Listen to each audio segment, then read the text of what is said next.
It's the dawning of the age of Aquarius.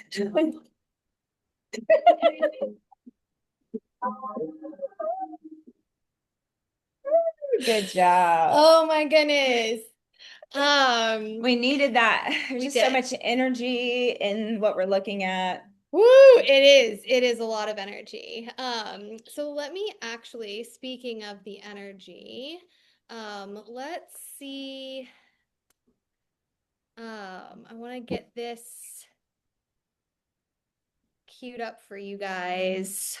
Perfect. Yeah, and it's cool to take notes. Of course, the somatic process of writing things down sticks with us a little more, but we are going to have opportunities for you to screenshot key dates, any stuff that really resonates with you. You can just snap a screenshot. That way you can refer throughout the year back to those shots. Yes.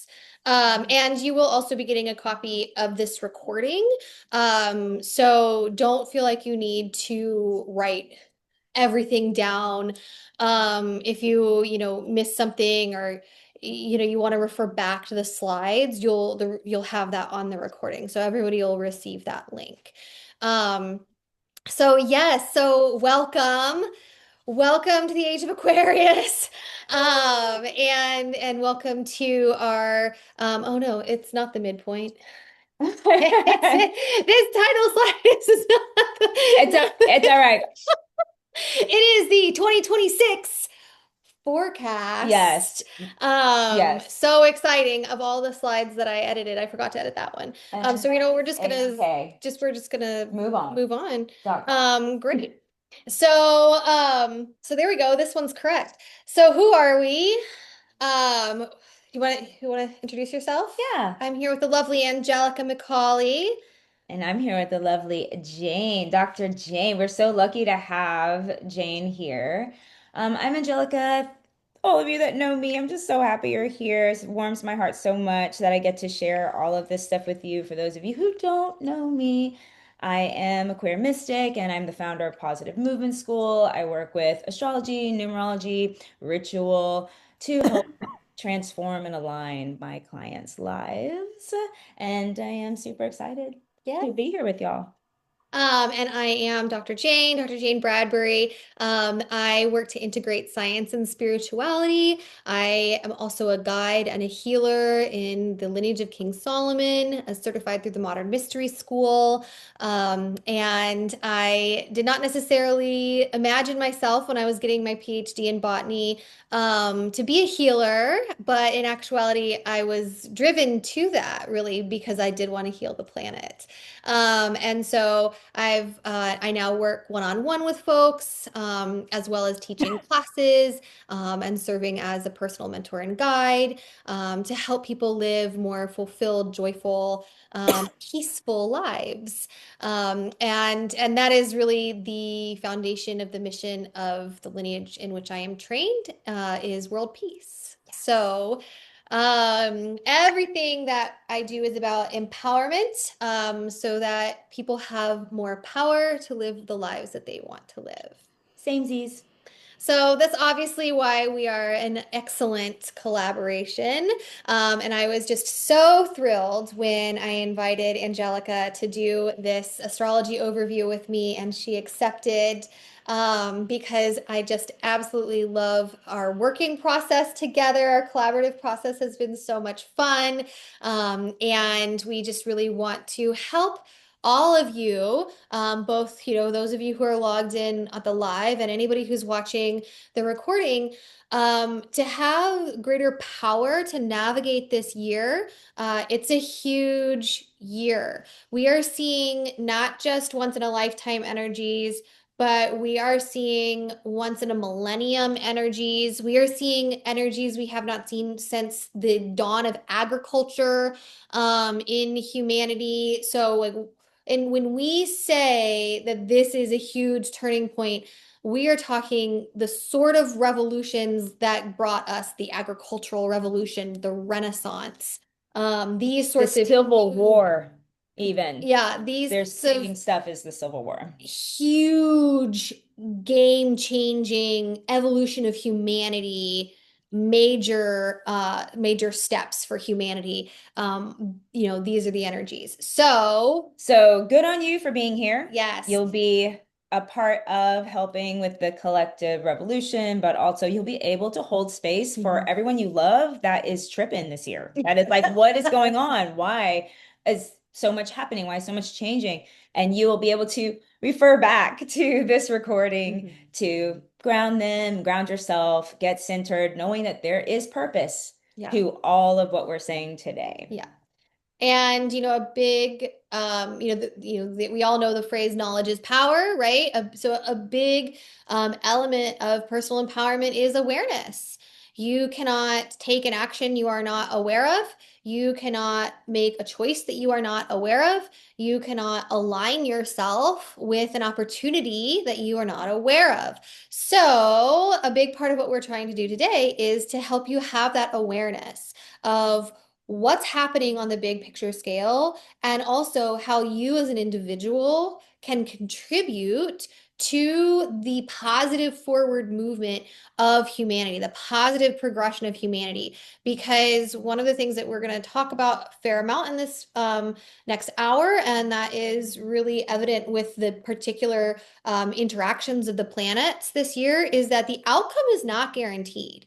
And the outcome depends on us and our actions and our choices. It's a very action oriented, choice oriented year. So we want everybody to have the tools to make the choices that help move us in the direction we want to go. Amazing.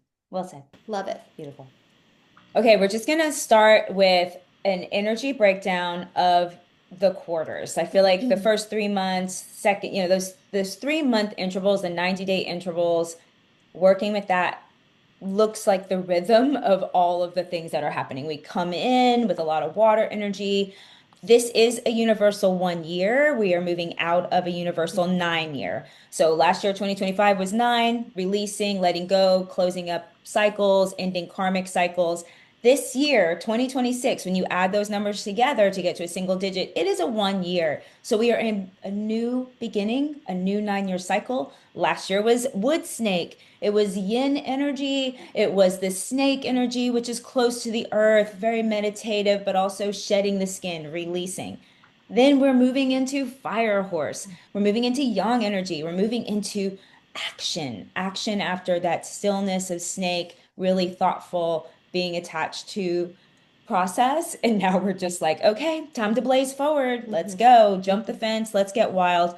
And as you will hear throughout this, how to really harness your emotions so that when fire comes in, you have the maturity to really respect and use the fire for what we want to use it for.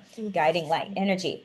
Okay, so that first bit of the year, the first 3 months of the year is all about release and recalibration. The 1 year, we are still shedding stuff from last year and we're still retraining ourselves and others to be the new that we are, the new person, the new beliefs we're holding, the new stories we're telling about ourselves. Then the second quarter of the year, so April, May, June, this is when the momentum starts to build and the clarity really does increase. We now are moving out of a lot of that water energy. We've already started moving into some of the fire and air energy at the time of recording this. We have an Aquarius sun, so we have all of this amazing energy passing through us to communicate this new idea. Then the third quarter of the year, we get this sense of initiation and fate. That is when July happens, which we will talk about quite a bit. That's a screenshot you absolutely must take. And then July, August, September, we're going to start to have new eclipse energy coming in. Now, the nodes of the north and south node of the moon have completely shifted. All of our eclipse energy starts to bring in more fire, more air. And that really takes us into, I'm feeling like a more settled down, which we're going to need so bad in the Yeah. last quarter of the year, which we always want Yeah. anyway. It's like the weather changes, Yeah. holiday pressures come in. All we want to do is fucking chill out. And that's when we're going to get a chance to integrate Yeah. and embody all of the things that the fire Yeah. brought in, all of the stuff the water washed away so we could make Mhm. room for everything that was new was coming in. And I am hoping that the last 3 months of the year, we really are taking time to integrate everything that has happened and start to embody Mhm. our new identity. Yeah.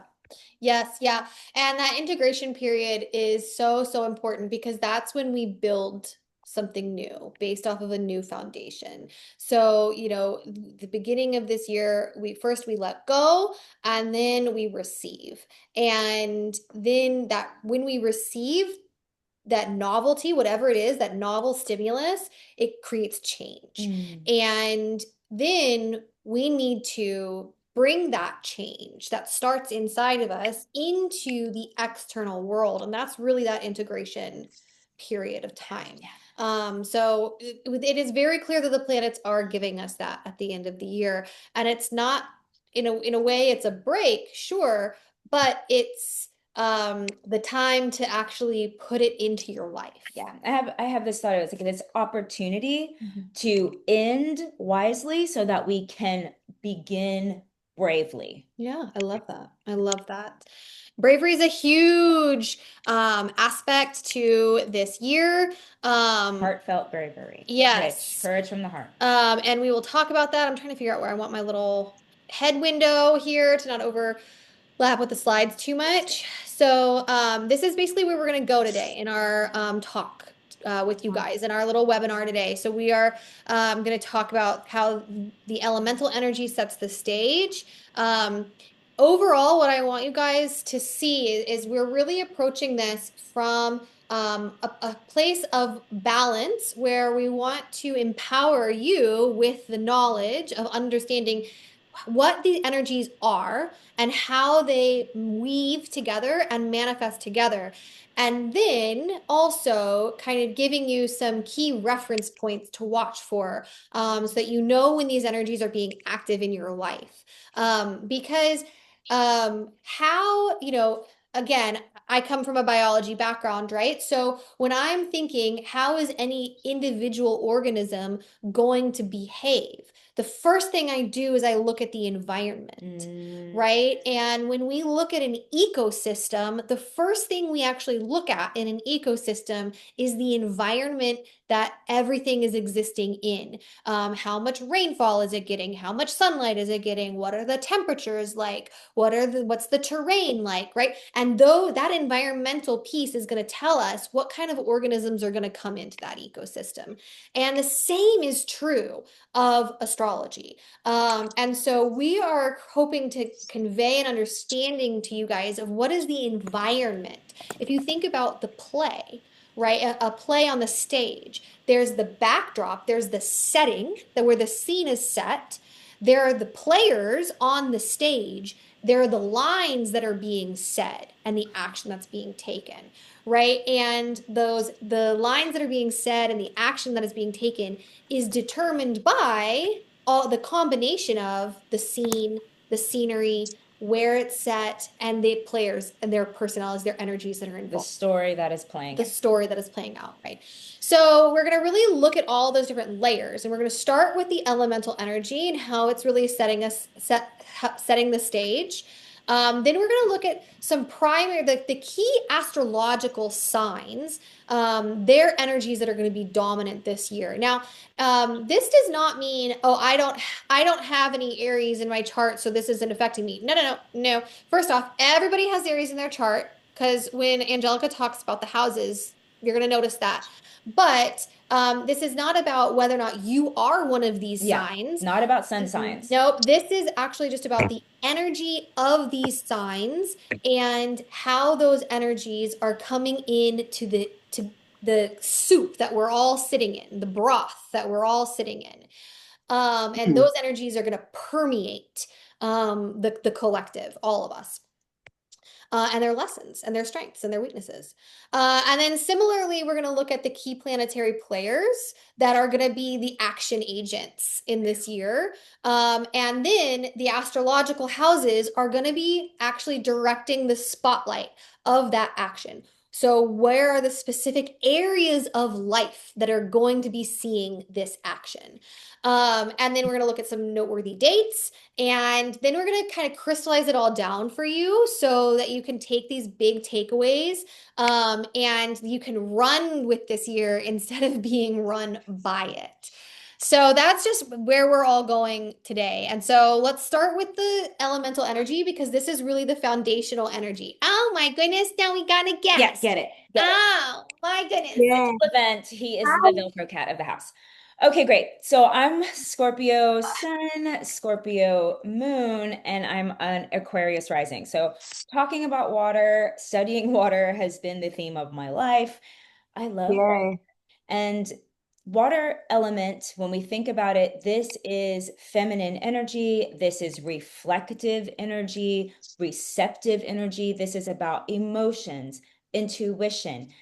The water element that we start the year with and end our eclipse cycle with is mostly Pisces. And the Pisces is the last house, it's the last sign. This is ending energy. This is wisdom from all, traveling through all of the houses. So we'll have that happening. Then we'll also have some earth energy coming in, also yin energy, also feminine, earth being the element that is grounding and nourishing, that gives, that creates. And it's been in Virgo. So the Virgo element of Earth is really about detoxifying and cleansing. So you have Pisces, which is all about endings, and then you have Virgo, which is all about shedding. Well, the south node was all about shedding, but Virgo is about really tidying up our lives and also detoxifying anything that is no longer serving us or no longer is needed or necessary or is just extra. Then really this combination, we think about earth and water, we think about maybe muddiness. And this year does begin wet and watery and a little muddy, but we have this opportunity to look at it and decide what, like, take time to sit with it, let the mud settle, let the dirt settle so we can see clearly what our next steps are because the fire is coming. Water is really a relationship to our emotions and our intuition. And I just want you to think about, where are emotions helping you to wash away old stuff, dissolve old stuff, or is it flooding your life? Or Are get you you stuck in the mud. are you stuck in the mud? Are you murky or are you clear? Can you discern between intuition and emotion?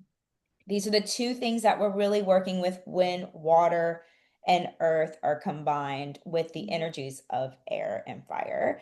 And then we will talk a little bit about the last bits of water and earth and air actually that are coming in with our retrogrades. All of the retrogrades this year are in each of the water signs. And we will get those final cleansings through Virgo, and we will receive the emotional intelligence that is required before this fire element just takes over the sky. Yeah. Yes.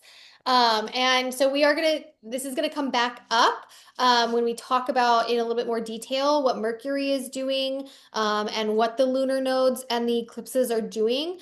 And I'm just gonna kind of flag this for you now because those are very personal, that planets and influences.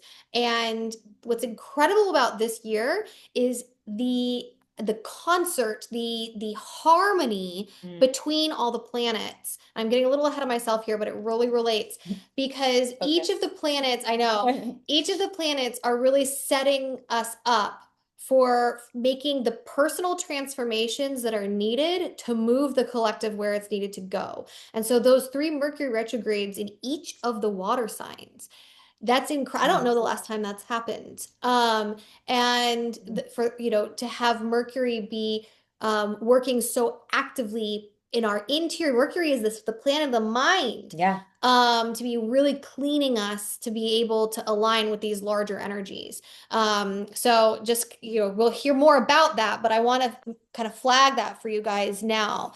Um, because there is an enormous shift in this elemental energy. So, as Angelica mentioned, we have been in an era of water. So, Neptune was in Pisces for the last 14 years. Saturn was in Pisces for the last 2.5 to 3 years. It's been a very watery, dominated era. Yeah, the North Node of the Moon has been in Right. Pisces for Yep. almost like A 16 year and to a 8, half. 19 months. Yeah. Yeah. Right. So, especially the last year and a half of our lives, the energy has been water, water, water. And this year we are shifting to fire, fire, fire. And that is a very stark contrast. Those are very polar energies from one another. And Neptune and Saturn are entering Aries. Jupiter, which was in Cancer, one of the water signs, is now entering Leo. It's the year going from the year of the water snake to the year of the fire horse. So it's like really, or it's the year of the wood snake to the year of the fire horse. Um, and so it's really important that you are aware of your your relationship with the element of fire. Because first off, if you're sitting here thinking, I don't have a relationship with the element of fire, that is inaccurate. Because the four major elements, earth, water, air, and fire, are built into your structure at the physical Mm, and energetic mm, level. mm. So actually, all of us have a relationship with all of these elements. If what you're now realizing is I am unaware of what my relationship is with this element, then this is amazing. This is an amazing starting point. You must get there. You must get aware and start to discover. And one of the ways that you can become aware is by simply learning the strengths and the weaknesses of each of these energies, because all energies have a high vibrational expression and a low vibrational expression. Everything has a strength and a weakness. And so with fire, the strengths of fire are passion and action. And creation, being creative, that creative spark. Confidence comes from having a healthy expression and healthy relationship with the energy of Fire fire. transforms. Fire It transforms. burns things down so that you can Yep. rise from the ashes. Right. And so when people have, that healthy relationship with fire, they have passion in their lives to take action. They have will. Will is associated with the element of fire. Spirit. Yeah. We even say it, our heart's fire, right? And so this is also a huge element of connecting with your heart. It is the element of the heart. Mm. So if you are going to be leading a heart-centered life, you're going to need to have a really good relationship with the element of fire. Now, if fire is tricky because you need just the right amount. Mm. If you have too little fire, then you will lack passion, you will lack action in your life. Depression becomes a risk, Yeah. and apathy. Even more, depression is really a watery aspect, but apathy becomes a risk when you don't have enough fire, or you lose willpower. And so, or you are suppressing your own desire. Desire is fire, right? And so if you judge yourself and you say, oh, I'm going to stop myself, I'm going to suppress myself, even though I love this thing, or I have passion for this thing, or I desire this thing, but now I'm going to self-judge and block myself from that. What you're doing is you're stamping on your own fire. It's the misuse of your Right. imagination when you start Hmm. going into that place. And think of fire Hmm. like in the tarot, it's a wand, it's a magic Hmm. wand. Yeah. Fire is magic. This is your ability to have connection to spirit and Yes. channel spirit through your actions.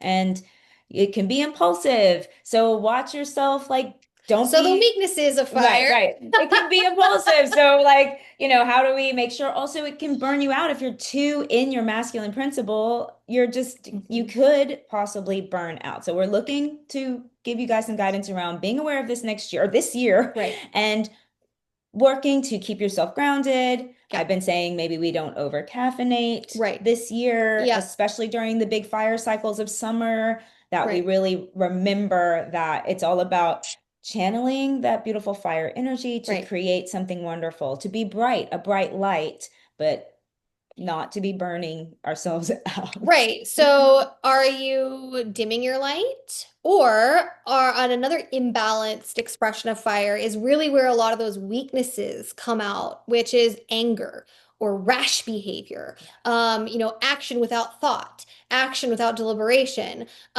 speaking too quickly, from especially from an emotional place, right?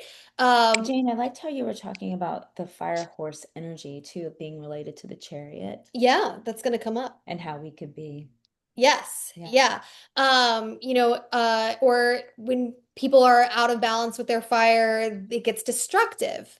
Or the confidence becomes arrogance, right? So we want to know ourselves and be aware like the chariot driver, right? Because the fire horse is really going to be bringing in, along with Aries. I mean, it's incredible how the two systems are so aligned this year. Yes. Because we're going to talk about the energy of Aries in a minute, which is a major contributor to this fire energy.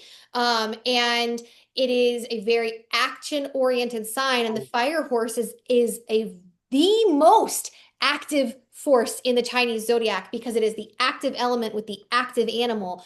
And Aries comes in, yeah, Mars energy, right. Leo energy. And are you driving the chariot, directing it where it needs to go and being pulled forward in your life, or are you being dragged behind it while the wild horse runs Love that free? analogy. So, this is very much, this year will show you your relationship with fire if you are confused. And it will also give you a lot of opportunities to heal it. Good, let's get to the next slide. Okay. Beautiful. Okay. So speaking of why there's so much fire, Aries. Okay. So Aries is a very dominant energy this year. It was So what's interesting is if you guys watched my 2025 forecast, what you really noticed was there was this huge cluster of planets that was moving through what we call the gate or the portal, moving from the end of Pisces into the beginning of Aries, which is really the death and rebirth portal in the zodiac, the end of the wheel to the beginning of the wheel. And so Aries is the first of the astrological signs. And it has all of the benefits and the weaknesses of being the first in anything. Initiation, right, is very associated with Aries. And it is the archetype of the spiritual warrior. And he is starting out, I'm just saying he because it's largely a masculine energy, but remember, all of these energies are inside us, and women are obviously spiritual warriors. We don't really, that really doesn't need to be said. But it's good to say Doesn't it. hurt. Yeah. Aries is ruled by Mars, right? Which is the planet of, in a way, war, but really it's the planet of action, direction in your life, forward direction in your life. And Aries is a very active sign, and it's all about beginning that journey. Because here's the thing you have to remember. On the one hand, the strength of Aries is Aries will charge forward. Aries will take the action. Aries will run into the battle, excited, ready. And also, we got to remember Aries is the first, which means there's no wisdom in Aries. Aries is lacking wisdom, which means you need to bring your own wisdom to the table here. And so, again, we have that strength of fire, of passion, of action, of energy to move forward in your life, and sometimes to take the risks that are needed, because sometimes those risks are needed, and to be that warrior. And the weakness is that Aries can move without thought, lack the wisdom, be immature, right? Because it's the first. So watch for that, because all of these are reference points for you. And when you are in balance, you are going to be expressing these strengths of these energies. And when you are out of balance, the weaknesses are going to be what emerge. And that's where you can learn about yourself and what you need to shift to be able to be in the strengths. Another reason fire is so prevalent this year is because Leo is coming into the center stage as well, with Jupiter entering Leo. Now, this doesn't happen until about halfway through the year. So, in a lot of ways, Angelica and I were looking at this year and we're like, it's almost 2 different years. Hmm. There's really the first half and then there's the second half. And the split is Jupiter entering Leo because when Jupiter is in Cancer, where Jupiter is right And now, it's been there for well, almost a since last year. summer. Yeah, when Jupiter is in Cancer, our road to abundance is community. Our road to abundance is connection and collaboration. And our road to abundance is the home. And the home is not just your physical home, which it is, but it's also your soul. And it's also your family and your community is your home. And so we're really seeing that in the collective right now, aren't we? In a lot of the current events the importance of community, even the protests that we are seeing. Yes. These are community organized grassroots protests that are happening that Protect the protect people, the protect our home. chosen family, Yep. protect our home, protect, Yeah. yeah, our ability to lovingly nourish, Right. take care of ourselves and each other. That's This is all, very it's much. that big mama energy. That Mhm. crab does not fuck around. It's got the hard outer exterior for a reason. It's Yep. soft and gushy on the Yep. inside. Yep. And that's a bold sign. Also a sign that just like Aries brings in a new season. Mhm. Aries brings in spring. We got summertime Yep. coming with Cancer. So Yep. Yeah, all the cardinal signs usher in a new season. Um, and so what's interesting is we're going to see this big shift when Jupiter moves into Leo because Leo is the archetype of the noble sovereign. So now sovereignty is going to become really center stage. Um, but again, strengths and weaknesses of Jupiter. The strengths or are of Leo. Oh, sorry. Yes. Yeah, right. Thank you. We're gonna get to Jupiter. Strengths and weaknesses of Leo, right? The strengths are leadership, and nobility, royalty, recognizing I'm a sovereign being and I have worthiness. Worthiness is a huge strength of Leo. Now the weaknesses are a little bit of those fire weaknesses that can flip to arrogance, right? So Leo needs to remind itself of the responsibility that comes Yes. with sovereignty. Now, as you know, when we are royal, we are in service. And if we are ever not using our sovereignty to serve, we will start to express the weaknesses of Leo. And so that is the key lesson. And Jupiter is going to really be bringing that lesson to us individually and the collective Yes. this year.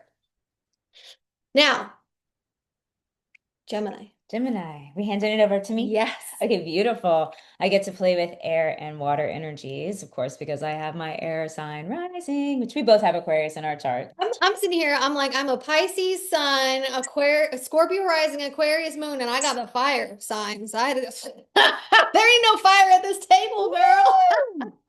It's real. Okay, so Gemini, the curious, fun, double-sided energy. It is ruled by Mercury. This is communication. This is how we socialize. This is how we get information, share information.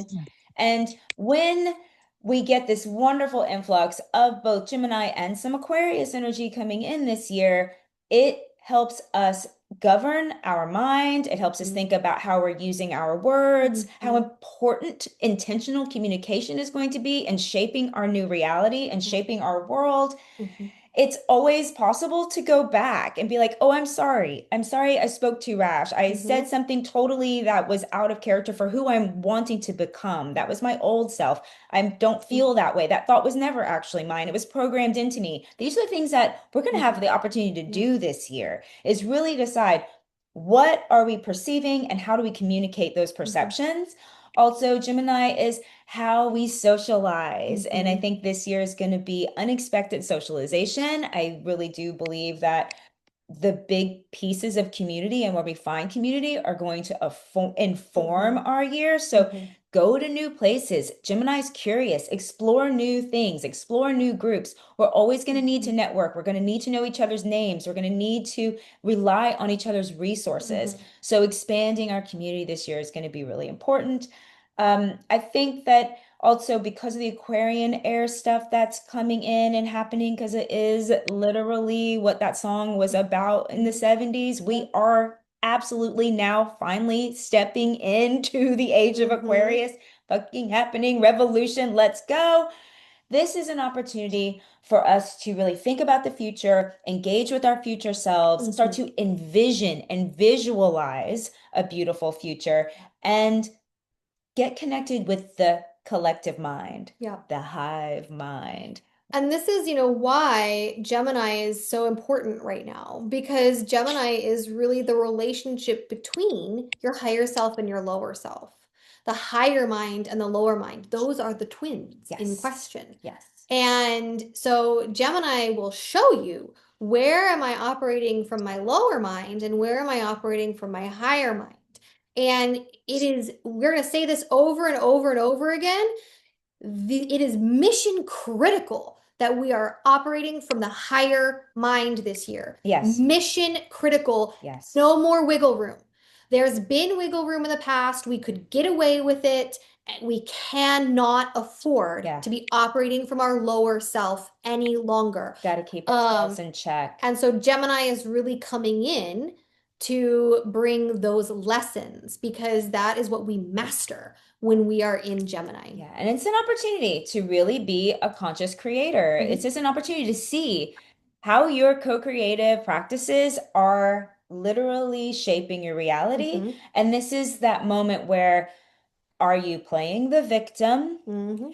That's that lower, the weakness, or are you actually being a survivor of what's happening and learning from all the experiences? Mhm. This is Mhm. the year that we must remember things are happening for us, not to Mhm. us.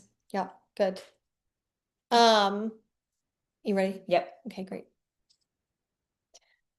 I mean, yeah, we talked a little bit about the beauty of Aquarius and why it is the Aquarian age. Pluto has a very, very long transit.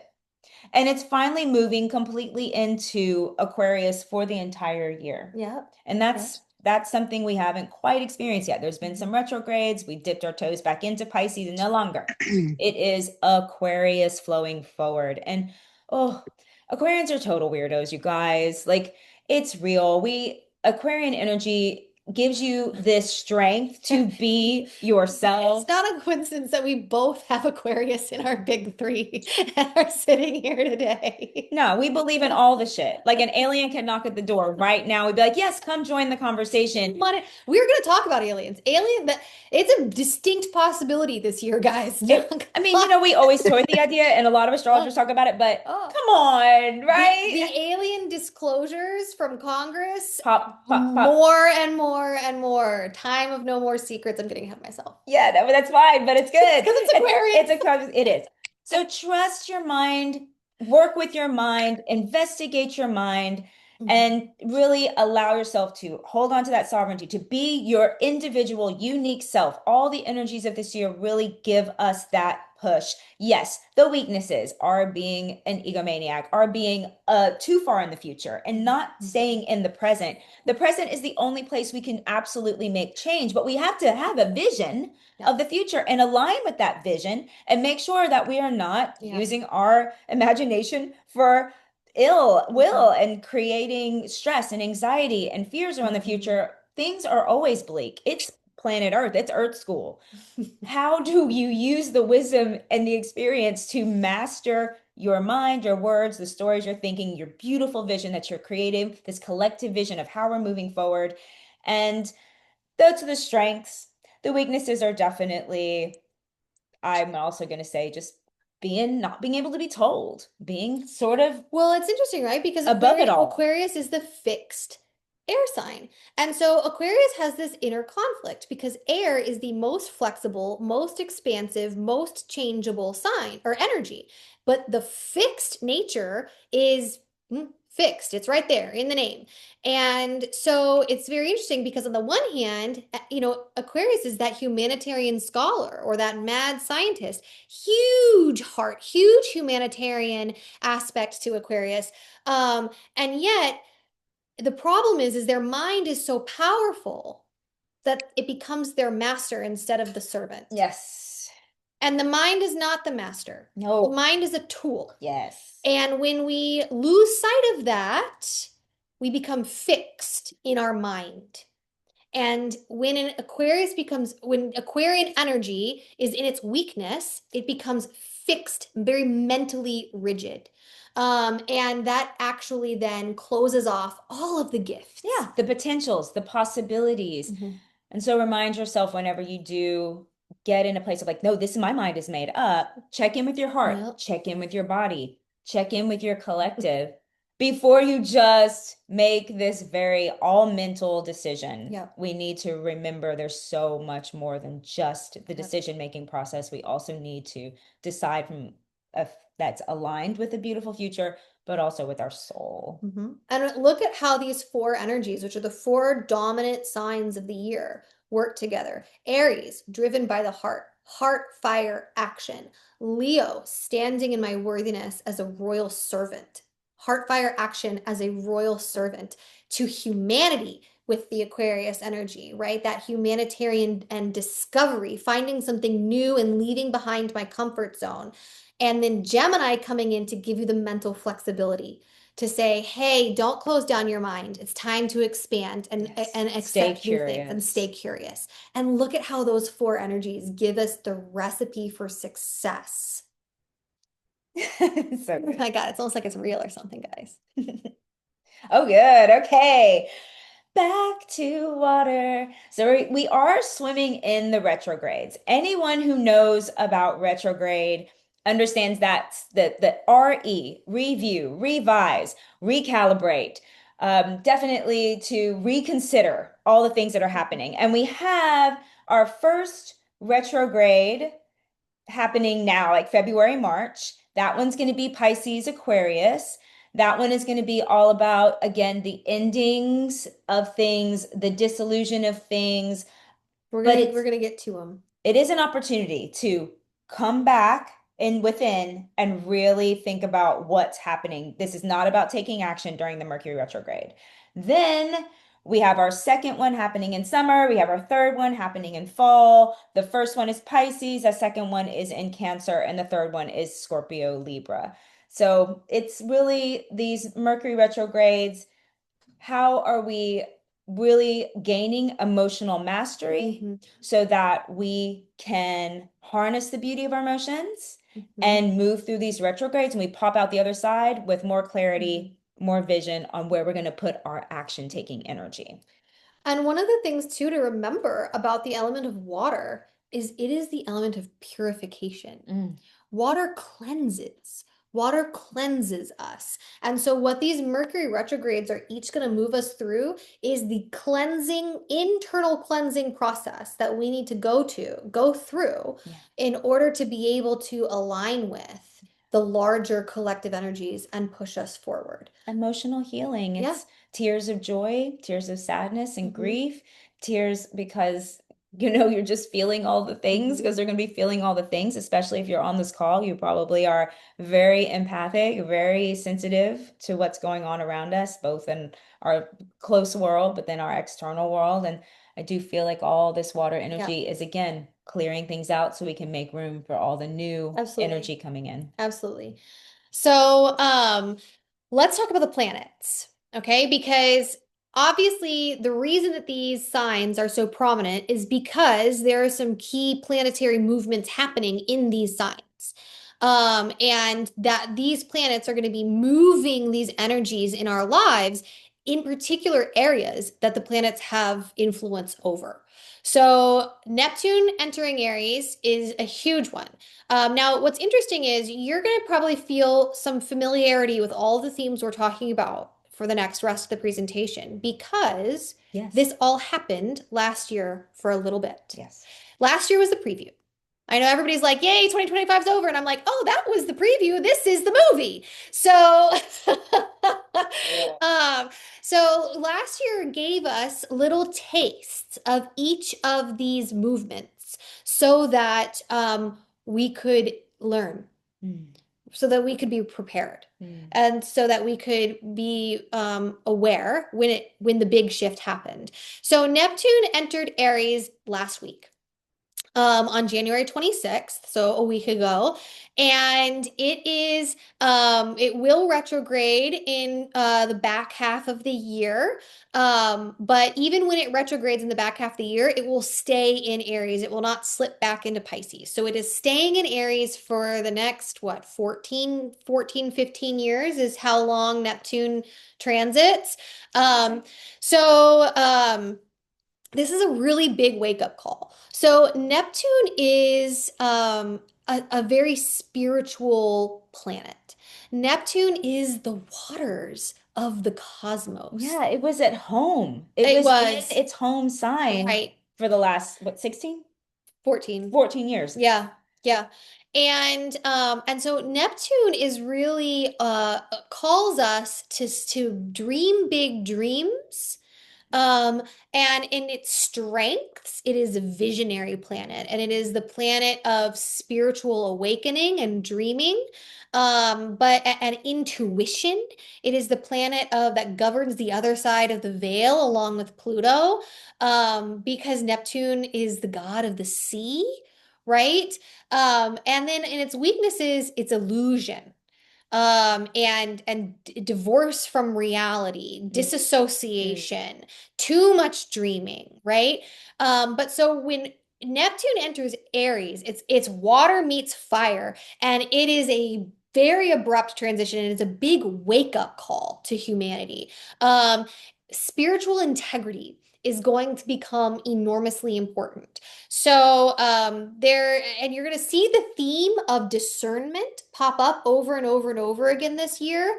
And it's discernment around, fact from fiction, Yes. fake news from real news, discernment from propaganda is going to become a huge aspect, versus the AI. These deep fake videos, hugely predicted by Uranus entering Gemini. So this discernment is going to be huge, but another key piece of the discernment that's going to happen is, are you spotting the charlatans? Mm, Are mm. you spotting the people who are in integrity?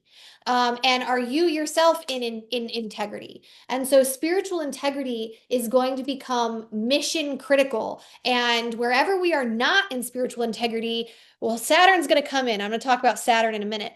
But this is also a new collective spiritual journey. Yes. So it's been, God, the last time Neptune was in Aries was the um, American Revolution. Yeah.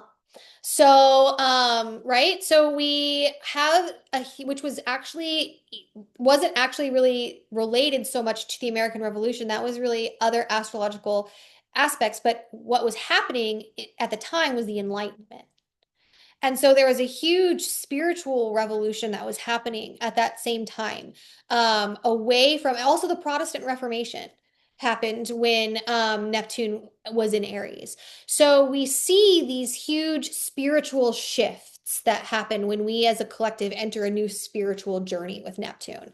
There's also going to be a huge focus on the awakening of the masculine collective because we are shifting from working on the feminine. The divine feminine collective has been, girls, we've been getting worked. The last 14 years, we have Yes. been Yes. getting Yes. worked. Yes. And we have had to elevate, and we have Yes. seen it. We have seen it in the way that women are working with each other, The the Women's way, March, yes, we're finally talking about like all kinds, even medical yes, studies. Yes, of course, it's related to yep, how they can sell us products, but even finally looking at women's biological bodies, yep, talking about menopause, talking about like yep, these are things that didn't even with feminism stepping in, we really are that new wave absolutely. of just like, and also I think awakening the sensitivity within Hmm. everyone, even Yep, though but there's a lot too also that not looking and being disillusioned that no longer is going to be. The right. fire is going to blaze that, burn all that bad, that stagnant water off. And now it's really the men's turn. It's really time And our for masculine, and our inner our inner masculine. Yeah, masculine, it's time for us exactly. to take action. Yeah. And to rise out of that kind of wounded masculine state into that divine masculine state. Yes. And you know, the key thing to also keep in mind is that, which we're going to talk about again as we progress here, is that it's any old paradigm rarely goes quietly. Um, so so it may seem at first like things are getting worse, but Yes. they're not because it all has to be exposed to the light in order for it to And we're change. seeing it right now. Yeah, we are. The Epstein files coming out, like we're Oh, seeing it right now. just Like the masculine, ain't the no more dysfunctional, secrets. evil masculine is finally, Yep. hopefully, we Oh, will all get to see yeah. it come to justice. Yeah, exactly. And so that's a big Neptune and Aries moment for the masculine collective for sure. Now again with the Aries, Saturn enters Aries. On February 13th, Saturn enters Aries. And again, even though there's a retrograde in the back half of the year, Saturn will not re-enter Pisces. So this is great. Saturn is actually again, so neither Neptune or Saturn is particularly happy in Aries. Saturn is in its fall in Aries. Um, because Saturn is a very deliberate planet. And Saturn is the planet of cause and effect. It is the planet of justice. It is the planet of, these are the boundaries and the limits and the container. And it is the enforcer of the divine order, It's actually. the taskmaster. It, It teaches us it everything, teaches us all the big and lessons. none of those things are really compatible with the brash young warrior running off ready to take action. Fire Yeah. blazing forward. But in actuality, this is a great combination I do. because first off, your cause and effect is going to speed up for everybody. The cause and effect is going to become very rapid, and that is the best way to learn because if you have delayed consequences, it's very difficult. If you're a mom or a parent and kids need to have consequences very quickly for whatever choice they made, or else they will not learn that those are the consequences for their choice. We have to have a connection between choice and consequence, cause and effect in order to learn. Do you think that the lessons are going to burn us a little more this year? Probably, yeah. Yeah, it's gonna sting. It's yeah, exactly. And but it's gonna become a lot more rapid, and it's very much about karma, justice, and consequences. And really, humility is gonna be key here. Humility is gonna be really important. And humility is not a strength of Aries. So Hmm. we're going to have to bring that to the table. You are going to have to bring that to the recipe in your action. Um, and this is very much the find out period. In terms of you fuck around and you find out. And we're going to be finding out a lot of what the fruits of our choices have been Mhm. collectively. And we're already doing that, right? We're already tasting those fruits. And the one thing I want to really encourage you here is to remember that this is critical for learning. We have to taste the fruits and acknowledge them so that we can make a different choice in the future. Um, and so this is really, really, really important. And if you are leveraging the strengths of Saturn in your life and you are in alignment in that spiritual integrity, as I already mentioned, then this is a great opportunity for you because you will be able to have a lot of positive forward movement and a lot of beneficial fruits. Mhm. Fruits aren't always bad. We talk about consequences like they're always bad, but if you are making aligned choices, aligned with what is right and good, you will receive really good fruits and you'll receive them quickly with Saturn and Aries. Love that. So, this is an opportunity for rapid change, both on the individual and collective level. And then, oh, the big boy.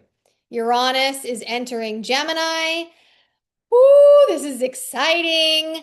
And this happens on April 25th. Even again, that there's a retrograde, we are not going back. And this is really where things get moving and shaken because Uranus is the primary expansive planet in the zodiac, in the system. It is all about breaking down the old structures that are holding us back from progression. Anything, it is the wrecking ball that will take down anything that is holding humanity back from reaching its next level. And that's awesome. We love that. Yeah. We want that, We actually. We are we really want sick. that. Yeah, We got a lot of Aquarius in our chart, so we're we're here for that. We were born for this. just get it, check it out, check it out. Um, so this is really that primary game changer energy. Uranus was in Gemini during the American and French revolutions. Uranus was in Gemini during the Civil War. Uranus was in Gemini during World War II. Um, and so we're going to see a huge amount of restructuring of old ideologies. And what I want to point out about all three of those wars, people always go straight to the, oh, it's a war. No, no, no, no, no, no. Let's ignore the war fact for a minute. All three of those were ideological changes. They were wars about ideology. They were wars about old structures and old systems. And that is where the revolution really was. And when we're talking about revolution, it's really important to remember the word revolution actually comes from astrology. It originated with astrology to describe the revolution of the planets through all of the signs. Neptune has completed a revolution. We are in a Neptune revolution. Saturn has completed a revolution. We are in a Saturn revolution. And it was first used to be applied to a political event in the Glorious Revolution, Hmm. which happened in conjunction with a Saturn Jupiter conjunction, which happens, it's known as what we believe is the Star of Bethlehem. It happens only every 1,000 or so years. And they call that, old-timey astrologers called that the Great Revolution, when that would come back together. And when that happened, a big political upheaval happened. We had the constitutional monarchy become imposed in England. And the idea that monarchies should have limits was really revolutionary. And they took the term from astrology to apply it to this concept of when astrological phenomena create big changes and progress humanity forward to a new cycle. Let's all just breathe a collective sigh of relief. Take a while. Take a water moment. Yes. Ooh. So, revolution is not actually about violence at all. And so it's important to remember that when we are having thought revolutions, these can manifest in the physical in a lot of ways.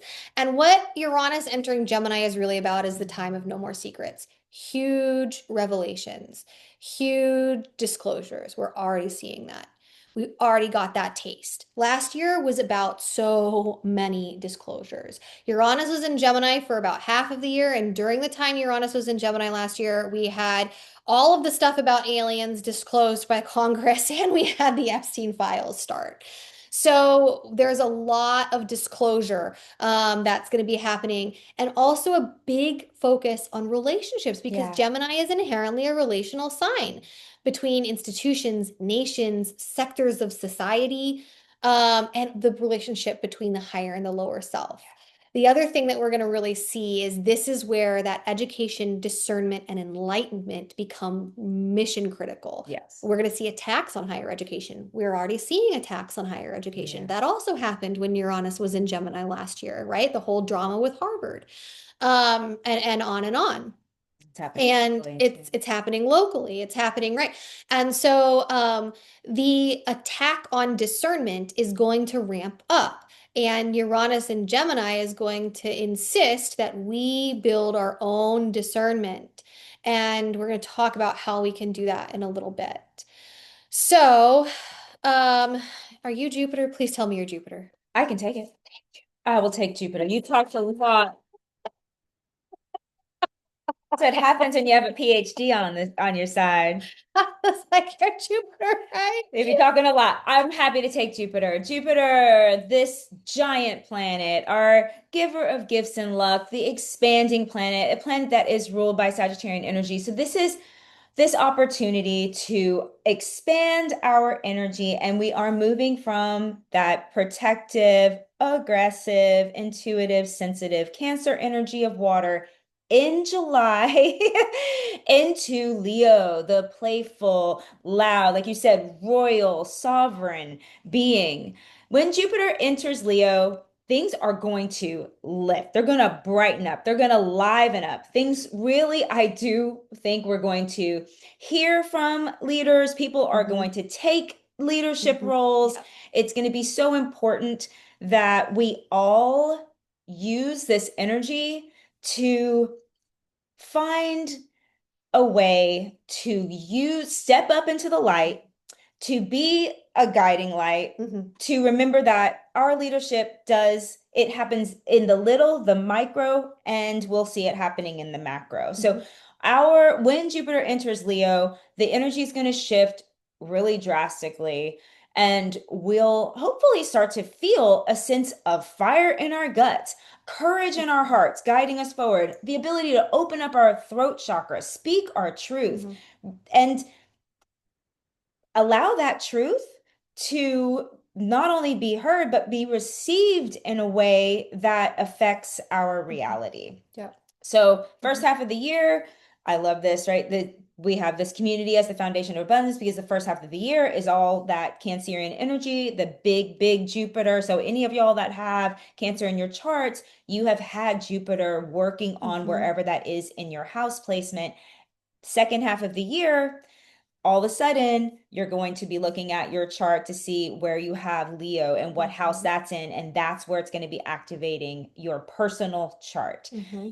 But for the collective, which this class is for the collective, we get to really see ourselves move into our own heart-led mission, Yeah. using our courage to step into our future and really allowing that Leo playfulness, childlike Hmm. expression, creativity to bring in abundance, Hmm. to bring in the sense of really, I think that Leo opening your mouth to roar is also like our heart opening to laugh, to sing, to express joy Yeah. in a really big, big way, not afraid to take the stage. Well, it's very Jupiter, right? Because, Jupiter we call the great beneficent.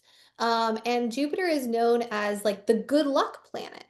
And bringing, joy and, Jupiter rules Sagittarius, right? The party sign, right? And Jupiter is jovial, right? That word actually comes from the Root, yeah. Latin root for Jupiter. And Jupiter is bringing all of the good things in life, all of the abundance of love and joy and gratitude. But the key thing to remember is that Jupiter brings those things when we align with the higher will, because Jupiter is also a planet of spiritual enlightenment. And so the key here with Jupiter is going to say, yes, you can have enormous abundance in your mission. You can have enormous abundance in your sovereign life. You're going to need integrity. Yeah. And you're going to need wisdom. Jupiter also allows us to see from a higher perspective Hmm. and go deep to discover truths. Hmm. That's that Sagittarian principle of like really aiming high Hmm. and really going deep within the information. Jupiter's going to bring us gifts and luck. You can go to the next slide. But I always do say that our ego perceives, and we've been talking about this, our ego perceives expansion and gifts and luck Mm. very differently than somehow the universe or our divine consciousness sees it. So at first it may look like things are falling apart or something really rough comes in, like a health crisis. That health crisis then becomes a great gift because you learn how to heal and live in a new way. Or something seems to fall apart, but really as you put it back together, you realize it needed to fall apart because Mhm. now you're putting it back together with wisdom and integrity and alignment with your soul's mission in a way that now it's benefiting you for decades, for the rest of your life. Mhm. So Jupiter is going to expand, and Yep. just be open about how that expansion appears, Mhm. and then have the faith Yes. to trust Right. that it's happening for us, not to us. Yeah. Oh, Mercury, it's my turn again. Okay, Mercury. I love it. It's our fast little moving planet. Zippity doo dah. Yep, zippity-dee-dah. It is one of our personal planets, so we all really feel the retrogrades. That's why we all can make jokes about it in pop astrology. It's a popular one, right?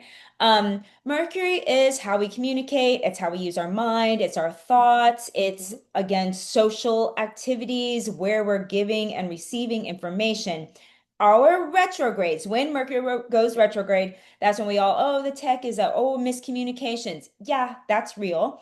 And so it is important to take an opportunity every single day when your Mercury is in retrograde to just slow down, check your list twice, make a damn list. Like, and then also with these retrogrades, we do want to review, retreat, revise. We want to really think about what is has been happening and how we want to move forward once the retrograde has finished.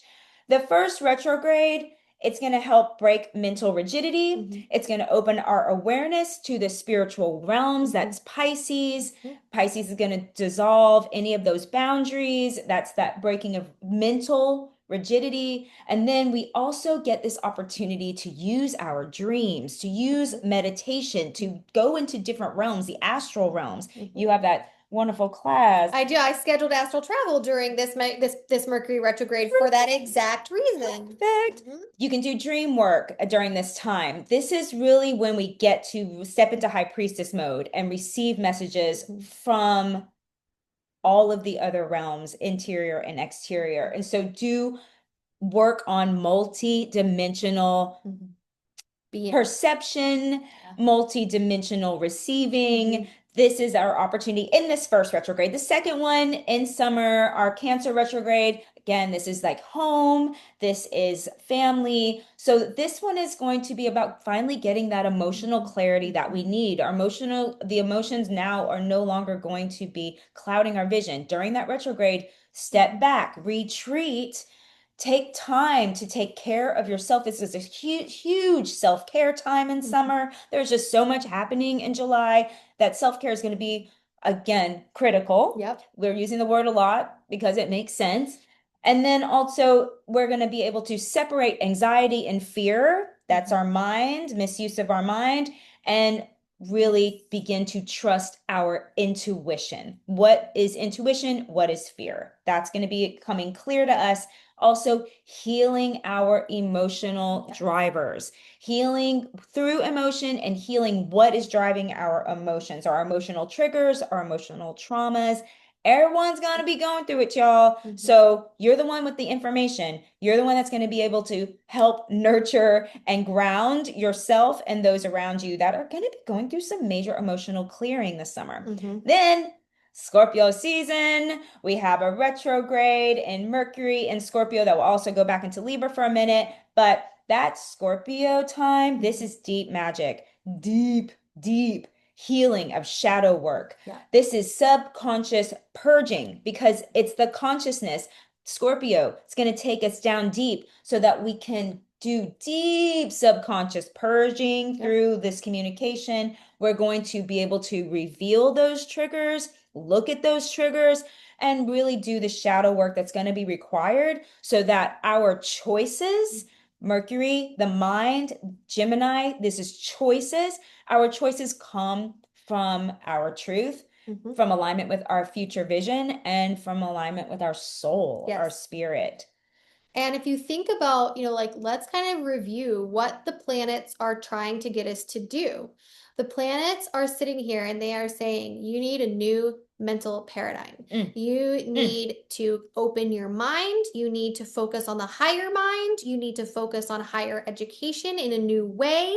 You need spiritual connection. Spiritual education, Spirit, spiritual yep, mastery, emotional mastery. yep, These retrogrades are an initiation. Every yes, single one of them is initiating you into mastery. And yes, it is also learning to wield fire safely yes, because you're finally going to be looking, taking time out to really see the power of yep. your emotions as a guide or when you need to really self-soothe and retreat so that you can allow your emotions to cleanse and wash through you, that emotional mastery is going to help you play with this fire in all the right ways. You'll be Yep. able to really wield it Yes, safely. and be in integrity and be that sovereign, that noble sovereign in Leo, and be that spiritual warrior in Aries, Yes, and have the correct cause and effect in your life from Saturn and Aries. yes. And so this is very much,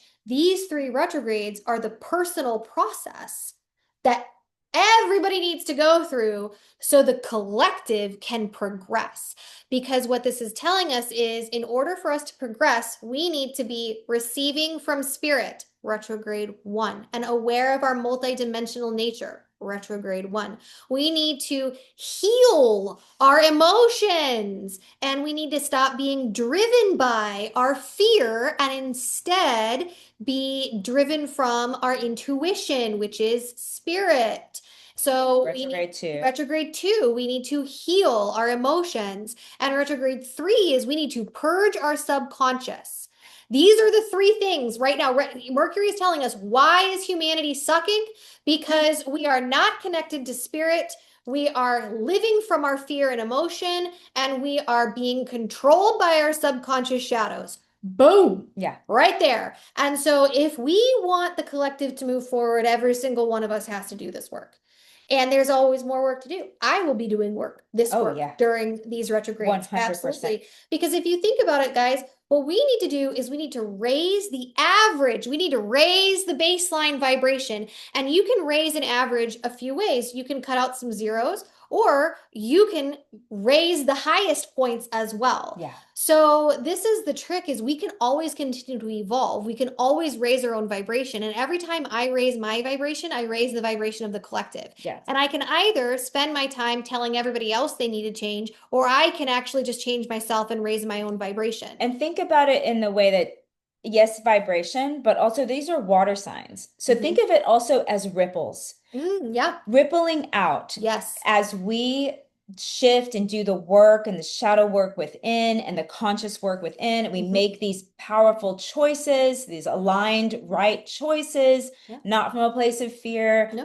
or protection out of fear, but more of a place of where we are going to Mhm. step into our power, and that will ripple out. It's going to Yes. ripple out into your future, but it's going to ripple out and affect the Everywhere. collective. Because we're not separate. Water is And permeable, that is, not separate. a huge, huge lesson of this time is we are all one.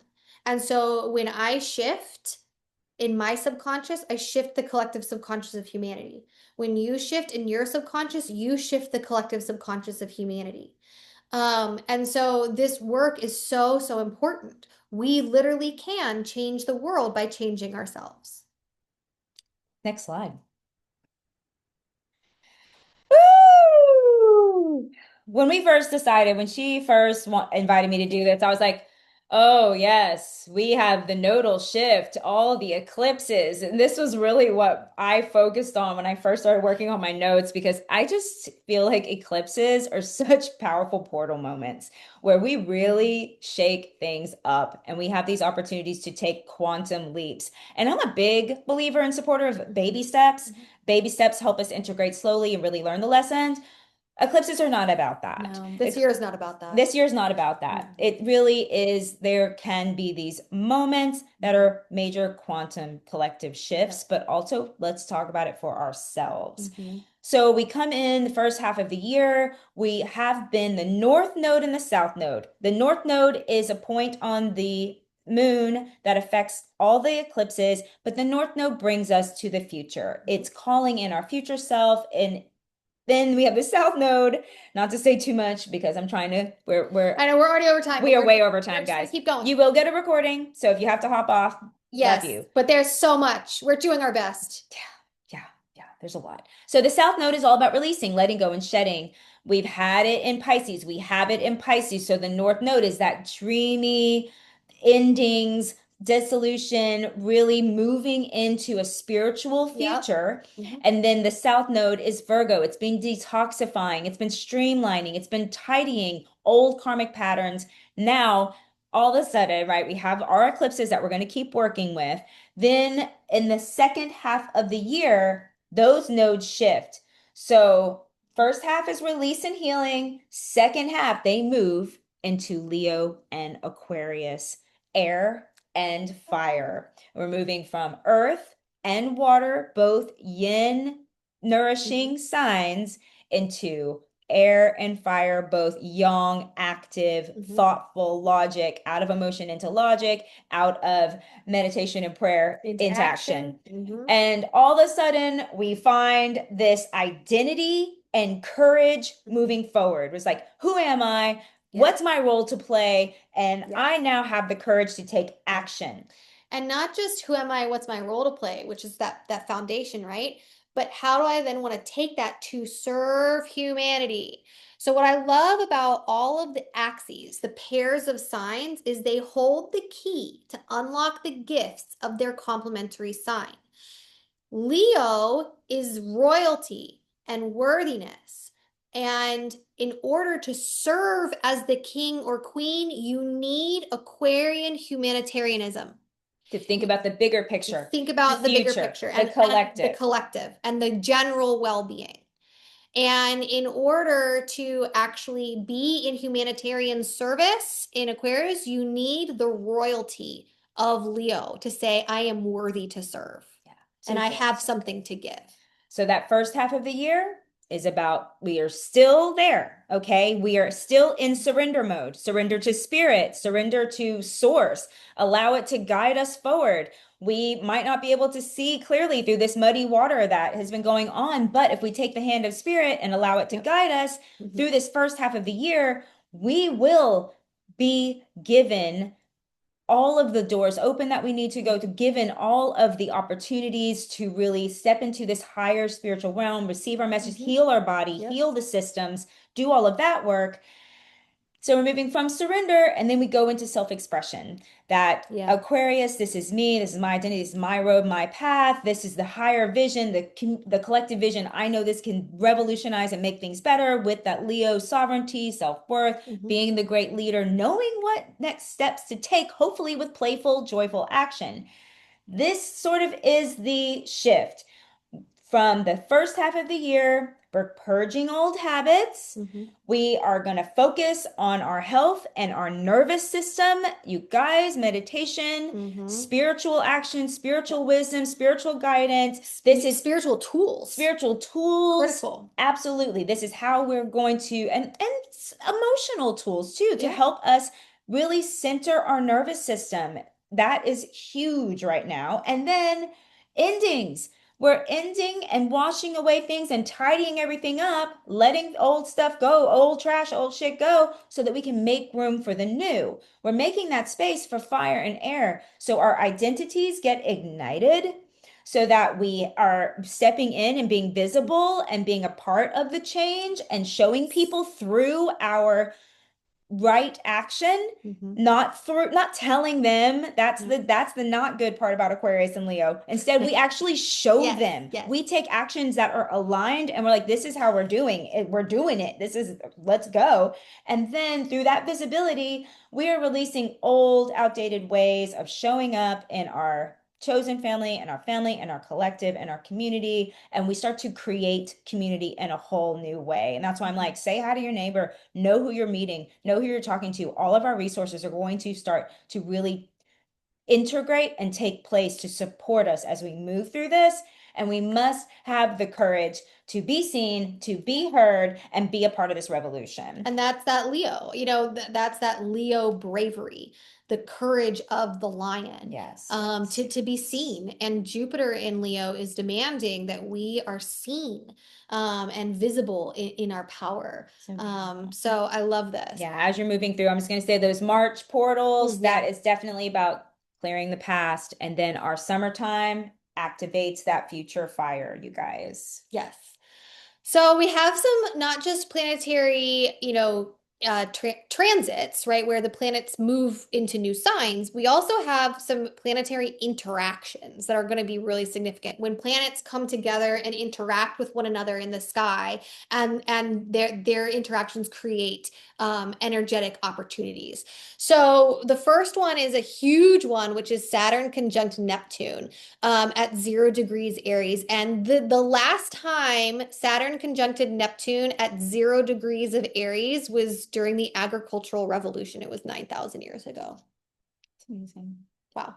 That's insane. It's insane, right? 9,000 Yeah. years ago. Yeah.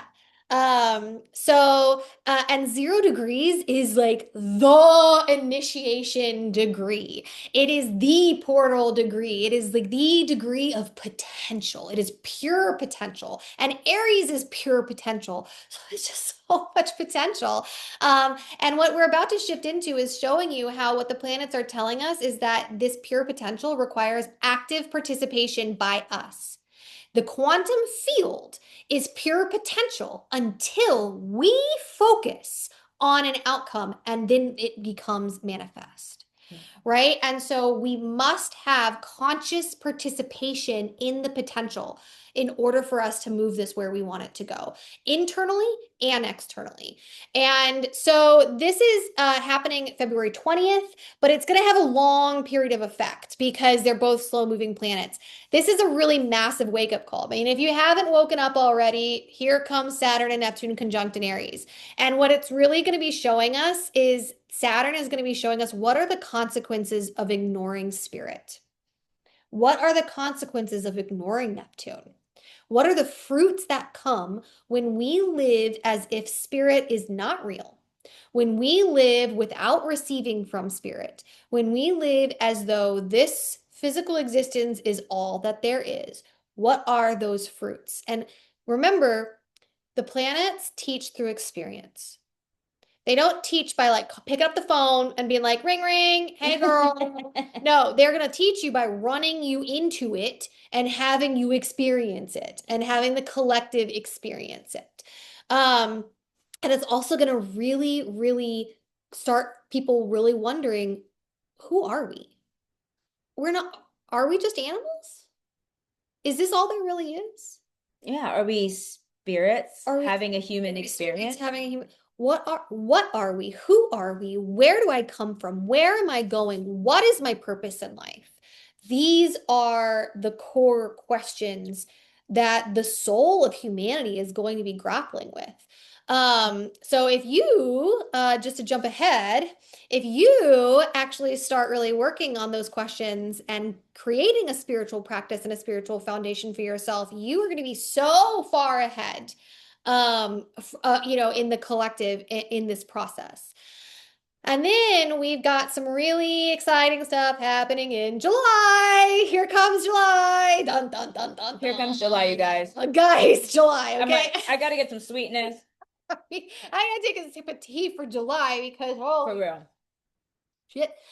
All right, When you so see the key dates, don't worry about, but when you see the key dates, July. July. It's true. It almost takes up a whole column. Um, so in July, we have a really cool set of angles that are being formed between these big players, Neptune, Pluto, and Uranus. And they create a triangle. And we call it like a mini grand trine triangle. And Neptune is at the apex of the triangle. There are a lot of triangles we're going to talk about here in a minute. But this one is actually this particular mini grand trine triangle formation had influence last year. It has major influence this year, and then it also has influence next year. So this is a really 3 year span that we're seeing this triangle come in and out, in and out, in and out. And it's we see Neptune is at the apex, which means that the energy is flowing to Neptune. The energy is flowing to spiritual enlightenment. Okay, it is the critical mission. We have to wake up spiritually. Um, so we see when Neptune and Pluto are sitting here in a trine formation, a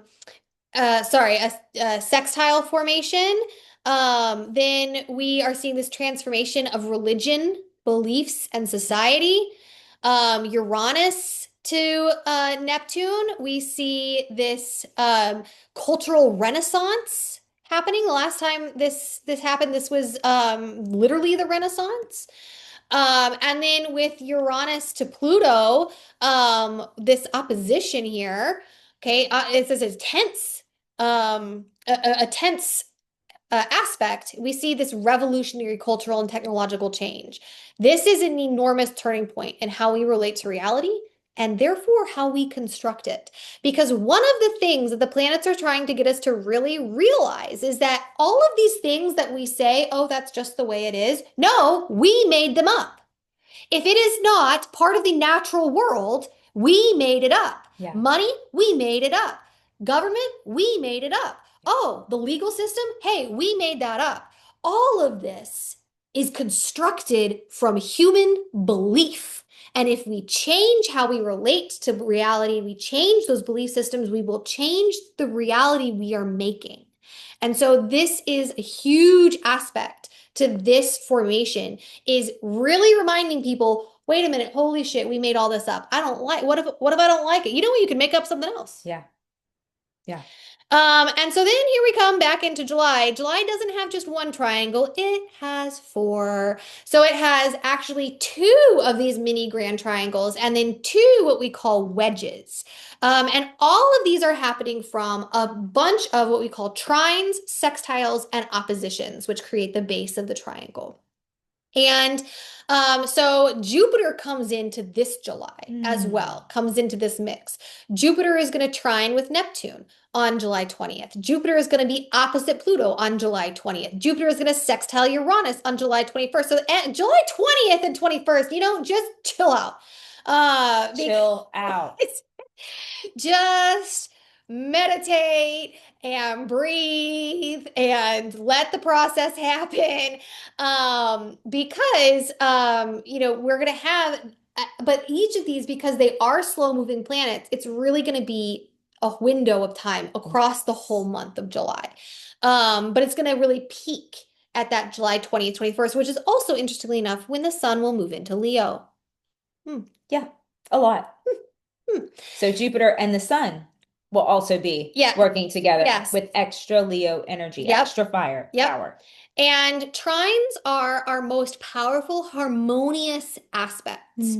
So this is wonderful because Jupiter and Neptune are going to be coming together in harmony. And Jupiter, remember, is what says, hey, when you are connected to spirit and you are following the rule, the law of good, right? Of good, universal good, which there is such a thing, Yes, actually, there a is. universal good. When you are following the law of universal good, all good things come to you. And Neptune is sitting here saying, hey, I can show you how to get to the universal good. You guys, this is the day to do visioning work, Oh, yeah. journal work, ritual around aligning with your biggest vision of your life. Yeah. What brings your heart the most happiness, and just let it be as expansive and wild as you want, because Neptune has no boundaries. No. It's like, take it to the limit. Yeah. And it's interesting, right? Because the physical aspects of these planets actually correspond with their energetic aspects. And when we say Neptune has no boundaries, we actually really mean it. It's hard to define where Neptune starts and where Neptune ends because it's a giant cloud of ice and then water. And so we're like, hey, oh, wait, oh, there's some ice particle. When are you in the cloud? When does the cloud start?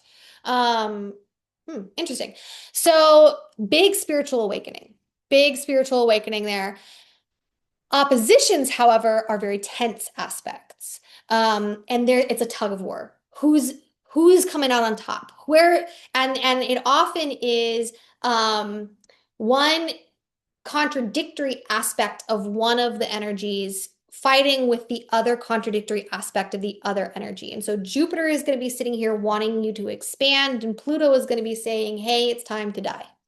But that's but in part of the order to process. expand, think about, again, I know we're coming out of the year of the snake, but the reason snakes shed their skin is so they can expand. If a snake never shed its skin, it would actually be constricted to death by its own skin. And this is what happens to us when we do not let old, outdated beliefs, ideologies, and wounds and identities. Masks fall away, right? This is because of where they are located in Aquarius and Leo. This is going to be a big power struggle for sovereignty. And so this is something I would watch for in the collective Hmm. because the collective is going to be sitting here saying, no, we want sovereignty. And there are going to be old, outdated systems that strip people from sovereign of their sovereignty that are going to need to die Yeah, in order they need to die. for, yeah. And that's Pluto is the planet of death Yeah, and rebirth. bring it on. Bring it And, on. and the planet, the Lord of the underworld, right? And so we know there are establishments that are restricting our abundant sovereignty. And that is when they are going to really come in to polar play there. And we're going to have to face what holds us back in the collective and also in our own lives. But then we also get another really harmonious opportunity. The sextile is a harmonious um, angle. Sextile. And but what's really interesting about sextiles is they actually really require us to participate consciously in them in order to reap the benefit of the harmony. Trines are more passive. Trines because they're more open angles, right? So a trine is like a 180. No, that's opposite. Sorry. A trine is a 60 and sextile is 45. Yeah. Equilateral triangle has 60 degrees. Yes. So a trine, three trines will make an equilateral triangle. So the trine is the more open angle. Flowing the energy, just generally, it's available. And we don't, it's, even if we're passively engaging with it, it's going to show up in our lives. The sextile is the tighter angle. And it's going to really require us to be consciously participating in the process in order to actually really reap the benefit of this. And this is a massive opportunity to align with the higher consciousness. But in order to do that, you're going to have tools and you're going to have to choose and you're going to have to say, I want to align with the higher consciousness and I'm going to take action to do so. Um, so you can just see here are the triangles. There's one, two, three, four. There they are overlapping. A lot going on here. We're almost to our last, this is our last section. I'll be honest, when I saw these slides, I was like, this should have been two classes. It's a lot, It's guys. such a big year. It's such a big It's such a year. big year. It could have been two, it could have been, but I'm gonna breeze through this. We have this image up for those of you that are still with us and your brain isn't just overflowing with Still information. recording. Yes. So these are the houses. Luckily for this little diagram you have here is great, but for the purpose of time, I'm just going to quickly explain what they are. We hear planets, signs, and houses, right? We've already talked about this is the environment of where we're going to be this year. That's basically what we're talking about. The planets are the what is happening. The signs are how it feels, how it's activating, how it's happening. Well, the houses are where. Yes. The houses are where is it happening in your personal chart? And this is the collective chart that Jane just went over with all of the amazing diagrams that were happening. They matter because it tells us what's being activated, what are we working with, how it's affecting us personally. But for the collective, these are the houses that are going to be directly activated by the planets and the signs that are doing all the work on us this year. So we're focusing on the sixth and the seventh house. The sixth house and the seventh house are all about work and health, very Virgo, and then relationships, the collective. This is Virgo and Libra energy. Then the 11th house, this is Aquarian energy. This is future, community, and humanity. They're also going to be affecting the ninth and the fifth house. This is higher learning, creativity. This is ninth house, Sagittarius energy, this higher mind, and then the fifth house, which is Leo energy, so childlike, playful, creative. This these two are really doing higher learning and creative, like our survival tools. This is how we're going to get through it. We're going to learn about it like you Mhm. are right now, and then we're going to play with it in order to survive this year and thrive. Why it matters? The ninth house is our higher mind. We need that spiritual understanding. We've been talking about it. The fifth house is our creative fire and our joy and our expression. And these houses Mhm. are going to help us be constructive and not destructive. Yes, yes. So why are these the houses that are being spotlighted, right? So we talked about the backdrop, fire. We talked about the scenery is the signs. We talked about the actors, which are the planets, and now we're talking about where are the themes, where's the spotlight going to be, where is this action going to be taking place in life, because it's not actually just random. Random. Uh, and so what I do is every year I pull the collective birth chart of the year. Where was humanity at midnight of this year? And so I find the first place on the world to celebrate New Year's, which is Kiribati, this little island in the South Pacific. And so when, and where the stars were in the sky at that moment in time, this is the collective birth chart for all of humanity for this year. And then we can see where is this action taking place. So we see all of this action happening here between the Aries and the Pisces portal, right? All of this stuff is moving into Aries. Everything here moving into Aries. A lot of action, and this is why we're activating the sixth and the seventh houses. And this year, especially the seventh house, because it's all permanently moving into Aries. There's no backtracking back into Pisces. So the seventh house is really the primary house that's being activated this year. Then we see is Jupiter here moving into Leo. This is activating the 11th house in our collective consciousness. Um, and then we see Uranus moving into Gemini, activating the ninth house of our collective mind and chart and life, our collective unit, right? And so this is why we're saying the 6, 7, 9, and 11 is the biggest one. And then with the minority voice of Pluto down here in the fifth house. And so what does this mean for the collective? So, as Angelica just said, the sixth house is really about, health, work, routine, overall, and service. And the seventh house is about relationships, partnerships, public image, and agreements. Now, on those are on individual levels. So on the collective, what is this about? It is about public servants, social contracts, relationships between the individual and society, and relationships between sectors of society. So, whoa, hey, that's been getting a beating, hasn't it? Yeah. I mean, we're really sitting here and it's really asking us to take a good hard look. Saturn and Neptune in Aries in the seventh house are asking us to take a good hard look at how are we going to restart humanity in terms of our relationships between the individual and society, in terms of our relationships with governments, in terms of our social contracts. Mm. And we're seeing a lot of tension around, to be clear, in the United States, the social contract is the Constitution. To be clear, that is the social contract document. The Declaration of Independence and the Constitution are the documents that lay out our social contract. And we've been seeing a lot of stress Yes. around those, haven't we? And we've also been seeing a lot of issues with the public image of our public servants. Disgusting. Hmm. Yeah. Thumbs down. Yeah, right. And so what this is really, Neptune, these are the fruits, right? Saturn and Aries in the seventh house is saying, hey, here are the fruits of with the choices we have made in terms of where the systems we have allowed to create our public servants. And we're also going to be really wanting those public servants to actually serve us, Yes.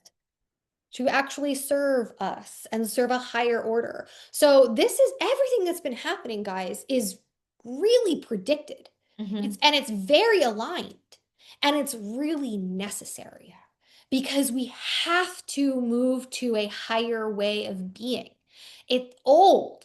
Humanity is ready for a new world order, a more humanitarian world Yes. order.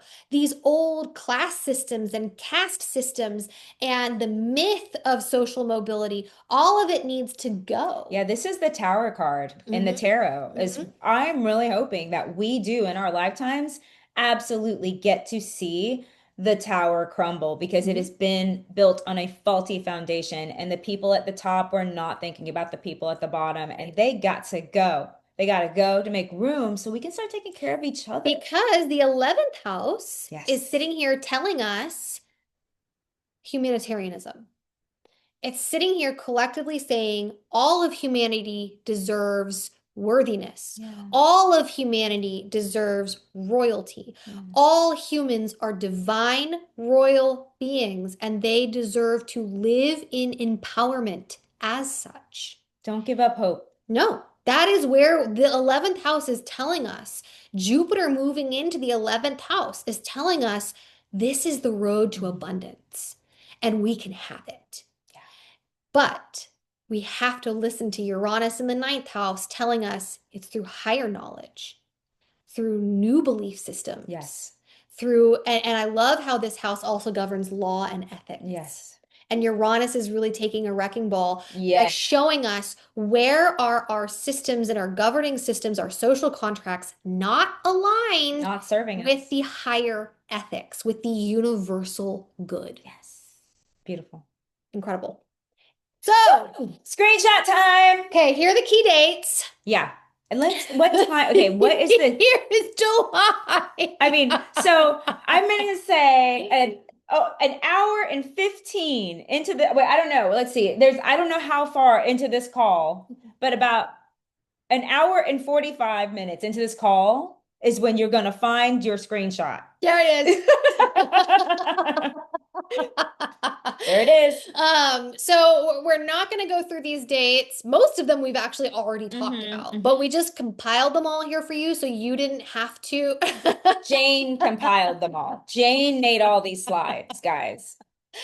So that you did not have to try to then look back through all of your notes, and be like, what is happening? So these are the big dates. And here are some key takeaways, okay? Because the point of this is not to actually just make your eyes roll back in your head from an inundation of information, but is to really help you understand, okay, shit's going down.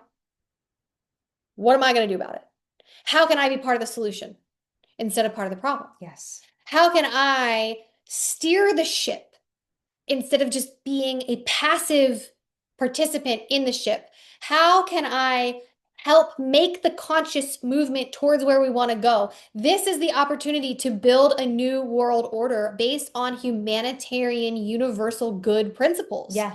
And we all want that to happen. Yeah. But the trick is we all need to participate in it in order for it to happen. Yes. And so Yes. while this is, a huge opportunity to collectively progress and evolve, and remember, evolution means change for the better. Evolution means change to become more fit. Yes. Yeah. Yeah. Change Change to fit to survive, to, fit to thrive. right? And Um, humanity's doing it. We're redefining ourselves. It is exactly. happening. It really is. And I think this is a battle that we can win. I think yes, we have to use the word battle because there's so much Aries in this chart. And that is the energy of fighting for what's right Yeah. and fighting for what is good, the universal good, as you keep talking about, which is such like what really God is the Yeah. universal Yes. love and universal good. Yeah. That is the source that we are coming from Yes. and what we stem from. I am starting to believe that maybe some humans don't have hearts, but They I don't, do. They they do. see, there's the hope. They do. There it is. Here comes the Pisces. Yes, they do. I'm like Scorpio. I'm like, Ah.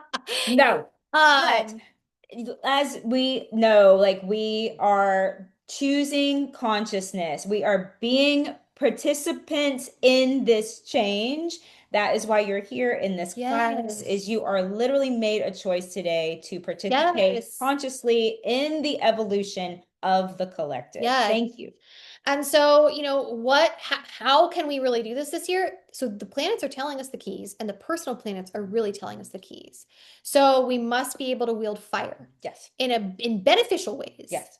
and not fall into our lower expression of fire energy. Yeah. So this is that whole idea of reaction versus being responsive. Yes. How do you check when you're just being reactive? That's that fire subconsciously coming from a place of fear. Mhm. Whew. Be like, okay, wait, I'm gonna take a breath. I just got too caffeinated today. That girl that with those witches told me that I need to stay grounded. Let me take a breath. Let me get grounded. How can I respond to what's happening Right. so that I can prove that I'm not coming from a place of subconscious fear, but I'm coming from a place of emotional mastery, of mental mastery, of sovereign mastery. And also so you can get the correct fruit. Yum. Because you want to respond to any situation in a way that is going to make whatever it is better. Yeah, grace. We want grace to flow every direction. We want Yeah. grace to flow both ways. If you come with grace and you're offering grace, let's be met with grace. I want that to Yeah. flow Yeah, both exactly. ways. So, in order to really wield that fire energy in these beneficial ways, not only is it about your personal relationship with fire, but it's also the ninth house shows us Yes. higher learning, spiritual learning, and broadening your worldview. If you are not already working with a spiritual guide, a spiritual teacher in a grounded spiritual tradition, and I'm not talking New Age. We're not going to get into that, but I'm not talking something that has just been invented in the last 25 years. We really need to be discerning in the spiritual traditions. Doing our research. Yep, and really working with teachers because that is what Uranus in the ninth house is really showing us is even Jesus Christ needed teachers, right? We all need actual spiritual teachers. I have spiritual teachers. And, this is about true learning. This is not, I can teach myself. If you, Speaking as somebody who has a PhD, there is one thing I can actually teach myself, and that is botany. That is what a PhD means. It means I am at a mastery level where I can actually successfully direct my own learning without teachers. And even people who have PhDs, if they want to learn something new, Continuing the very education. first thing they do is they find a teacher. Yeah.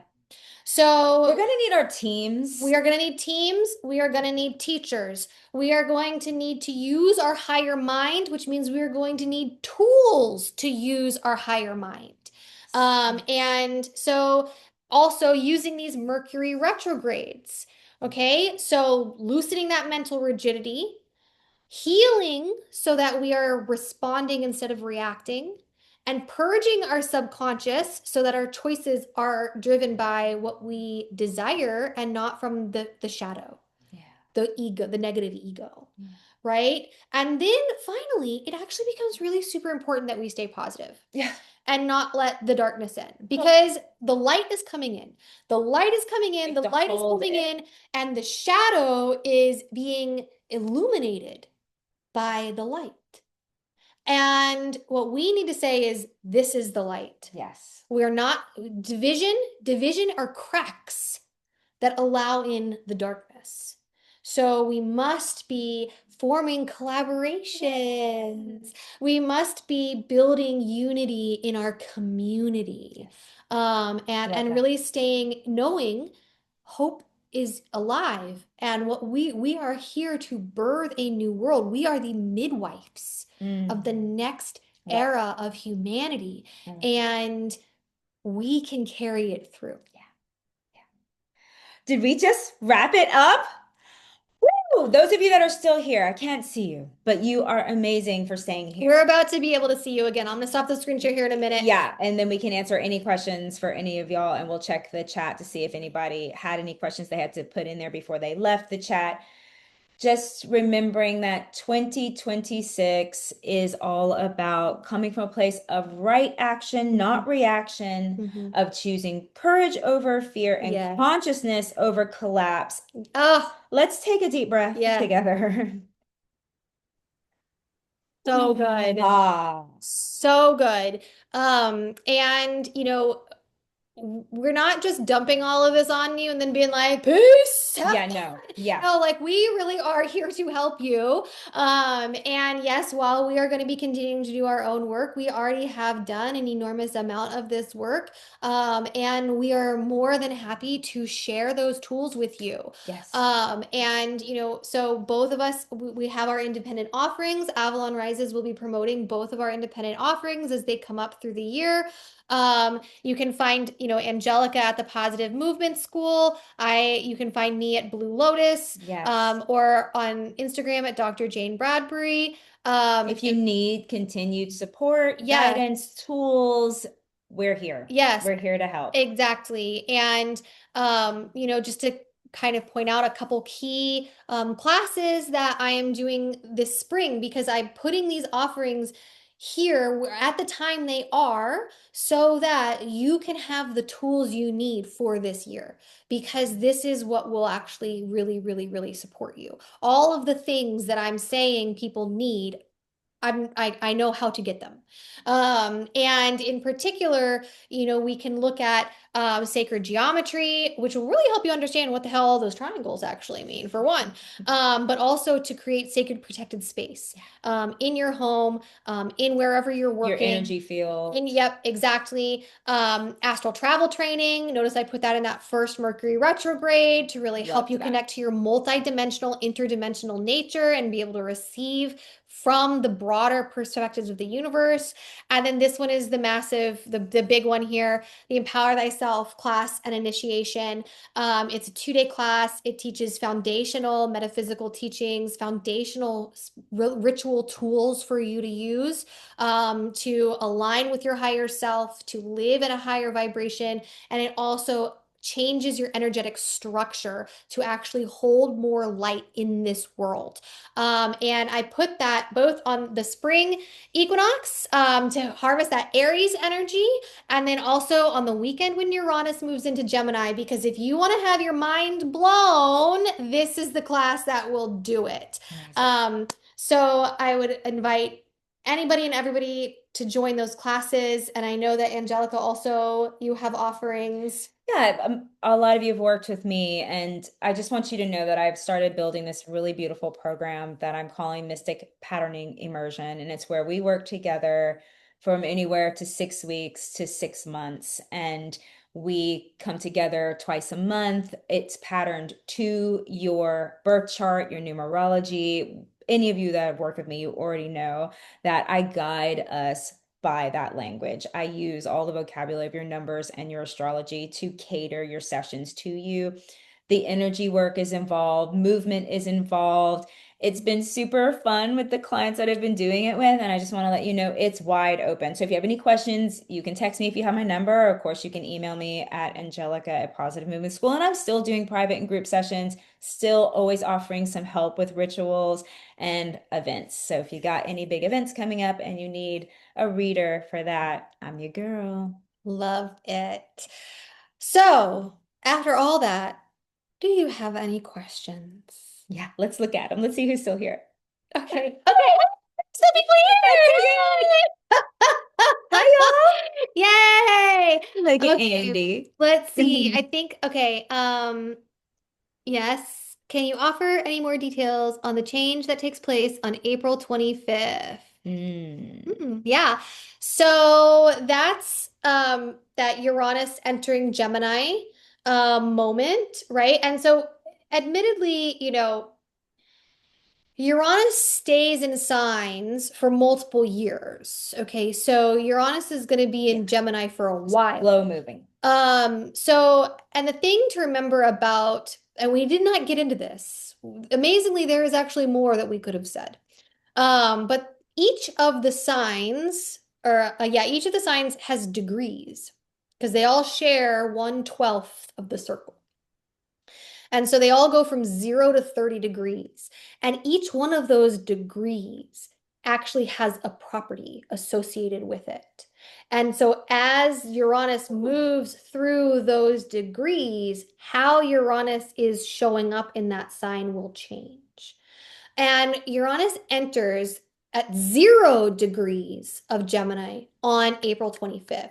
So it's really the beginning, the very beginning of Uranus's time in Gemini. And we already kind of mentioned that 0 degrees is that degree of pure potential. Yes. So actually, when Uranus is sitting at that degree of pure potential in Gemini, it is actually your greatest opportunity to surrender the mental constructs and to adopt a practice of integrated spiritual understanding and higher mind learning. So that's actually why I chose that date to put the first day of Empower Thyself on, because the first day of the Empower Thyself class asks and answers those core questions that I said were going to be being brought up by Uranus and Gemini. Who am I? What am I? Where do I come from? Where am I going? What is my purpose in life? What is humanity? And in order to really take the esoteric understanding of those questions, you have to actually allow the societal programming that has been instilled in your mind to be shattered. Yeah. And so when Uranus is entering that 0 degree of Gemini, mental expansion is going to be very accessible to us. Yeah. I think it's going to be a great time to, yes, to be in group collective action. But if you're not able to, yeah, to step out for a couple hours, meditate deeply, ask your soul these questions for the days before and the days preceding the 25th, leading up to that day and after. Ask yourself these questions over and over. Who do I want to be now? Who do I want to be in the future? Future self, guide me, show me the way. Journal, sing about it, dance about it, pray about it. This Gemini is this dualistic energy that can see all the potentials when it's open to it. So allow yourself to be curious, ask yourself these questions, work with them. Yeah. Answers will come. Yeah. And what's so important about that 0 degree moment is because it is the degree of pure potential, we haven't actually encountered any of the blocks yet. So as Uranus then proceeds through Gemini, it's going to kick up all the stuff that why aren't we already in this place?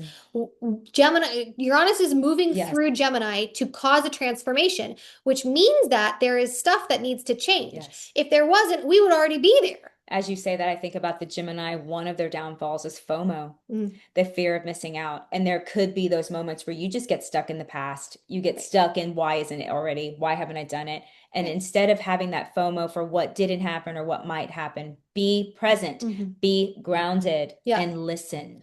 And so the action that we take at the 0 degrees is what will shape the quantum potential. And then when we have a commitment at that 0 degree and we're shaping the quantum potential, it makes it a lot easier to move through the harder parts when they come up. Does that answer your question? Okay, we'll say that's a yes. That's a yes. Any other questions? Oh, thank you guys so much for being here. I don't see where in the chat anybody put any questions. That hopefully means we not only answered them multiple times, but we reiterated the answers. And then they're here for you. Or everybody's mind is just so melted that they're like, I cannot think of any questions to ask. Yes. I just want to say that you ladies, this is Andy. You knocked it out of the fucking park. And Andy, thank you. Yes, you're welcome. And I think y'all's dynamic was awesome. And it was information overload. So yes, I will go back and have to like rewatch. I think I took like personal notes in my journal halfway through. And then I was like, ooh, put a pin in it, keep listening. I got lots of stuff done. So this was really, really great. But I know questions are going to keep coming up, and I love like just like the calendar markers and the way it's all organized. And I have 1 million questions. So in due time is all I can and don't say. hesitate. You can reach out to either one of us anytime with questions. Text me. And we are I think maybe this is the moment we're going to commit to doing a midpoint Yeah. check-in as well. Yes, And totally. you know, because this was so much, and so we're also going to be putting out smaller, more detailed but shorter, more focused pieces In the moment. in the moment as each of these Yes. things is happening. Yeah, you And know how you so have like a book club? It would be so awesome to be like, okay, let's talk about quarter one. How's it Yes, going for ah, yes. oh my everybody? God, we should have a little astrology club. Cute. Quarter one. Thanks for the inspiration. Maybe you'll be our Uh-huh. inspiration for that. Yes, love it. Okay, well, thank you so much, everyone. I know we are a full hour over time, but hey, we are at full hour under all of the other astrology forecasts that I have seen available. They're long. So this year was so much. Ah. So thank you so much. Don't hesitate to reach out. And we're here for you. Yeah. Love you. Thanks, ladies. Bye. Bye. Bye.